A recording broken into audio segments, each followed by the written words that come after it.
Good morning সবাইকে। আমি প্রিয়া দাস নিয়ে চলে এসেছি নতুন একটা মিনি ব্লগ। আজকের ব্লগের মধ্যে কি আছে? রান্না। কি রান্না বলো তো? ডাল দিয়ে চিংড়ি, মুসুরির ডাল দিয়ে চিংড়ি, একটা নতুন রেসিপি তোমাদের সাথে নিয়ে শেয়ার করছি। চিংড়ি মাছটাকে লাল লাল করে ভেজে নিয়েছি। তাতে খুব যে কড়া করে ভাজতে হবে সেটা না, একটু হালকা করে ভাজাটাই বেটার। তারপরে পেঁয়াজ দিয়ে দিয়েছিলাম। পেঁয়াজটাকে একটু ভাজা ভাজা হয়ে গেছিলো, তো তারপরে আমি দিয়েছিলাম লঙ্কা একটু জিরে গুঁড়ো। পেঁয়াজ দেওয়ার আগেও লঙ্কা একটা জিরে গুঁড়ো দিতে পারো তোমরা, কারণ আমি দেওয়া হয়নি বলে আমি পরে দিয়েছিলাম, কারণ তাতে কোনো অসুবিধা হয় না। তো আমি দিয়ে দিয়েছিলাম। দিয়ে দেওয়ার পরে তারপরে আমি চলে গেছিলাম ওটাকে ভালো করে পেঁয়াজটাকে লাল লাল করে ভাজবো বলে।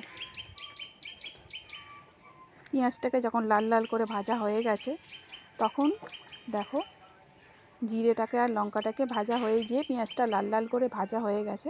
তারপরে চলে গেছিলাম টমেটো, রসুন যেগুলো বাকি ছিল সেগুলো দেওয়ার জন্য।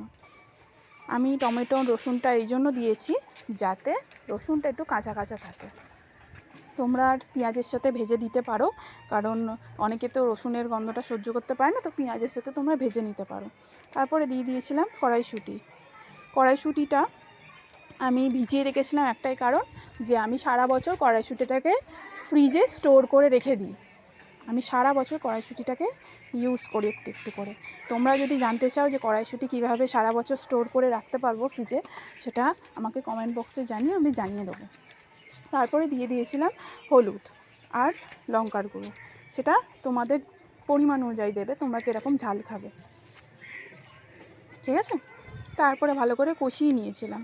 ভালো করে কষিয়ে দিতে দিতে দেখো কষানোটা দেখো তেল ছাড়ছে, দেখেছো? কষানোটা তেল ছাড়ছে। টমেটোগুলোও গলে গেছে, টমেটোগুলোও আর সলা সলা নেই, গলে গেছে। আর এটা আমি করছি লো ফ্লেমে। তারপরে দিয়ে দিয়েছিলাম ডালটাকেও এর সাথে ভালো করে কষিয়ে নেব।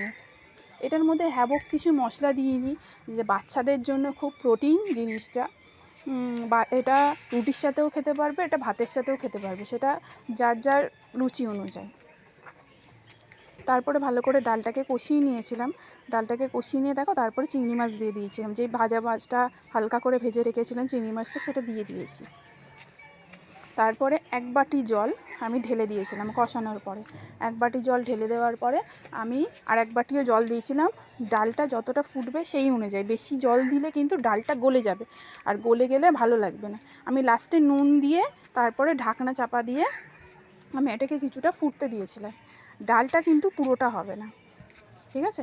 আর এটা যদি ভালো লাগে এই রান্নাটা, আমাকে একবার বলো। আরও এরকম নতুন নতুন রান্না পাওয়ার জন্য আমাকে কমেন্ট বক্সে কমেন্ট করো, আমি আরও নতুন নতুন রান্না তোমাদের সাথে শেয়ার করব।